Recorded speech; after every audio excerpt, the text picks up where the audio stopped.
আমরা অনেক বছর পরে আমরা একজন শাসক পাইছি, মনে করেন দেশের সত্যিকারের একজন পুরুষ শাসক, যিনি আমাদের গর্ব, দেশের গর্ব, আমাদের ভবিষ্যতের পিতা, দেশের পিতা প্রফেসর মোহাম্মদ ডক্টর ইউনূস।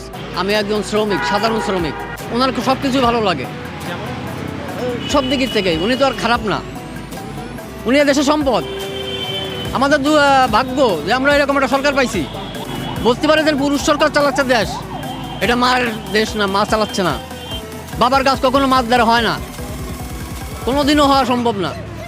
একজন বাবার দায়িত্ব একজন মা নিলে পরে ওই দায়িত্ব কোনোদিনও সফল হবে না। আমরা চাই সাধারণ জনগণ, কোনো দলের থেকে না, আমরা জনগণ, সাধারণ জনগণ চাই তিনি যতদিন বেঁচে থাকুক ততদিন যেন দেশটাকে সুন্দর মতন সবাই জন্য সুন্দর পরিচালনা করে দিয়ে যায়, যাতে আমরা গরিব মানুষগুলো ভালো থাকি, কোনো দুর্নীতি না থাকে, কোনো চিন্তায়, কোনো দর্শন, কোনো রকমের কোনো অপরাধমূলক যেন কাজ না থাকে। আমরা তার কাছে এই আশা করি, আর আমাদেরও বিশ্বাস তিনি তা পারবেন, সফল হবেনই। 18 কোটি মানুষের দোয়া আছে। প্রধান উপদেষ্টা শুধু প্রধান উপদেষ্টাই নন, এই দেশের প্রধান উপদেষ্টা ডক্টর মোহাম্মদ ইউনূস আমাদের সরকার।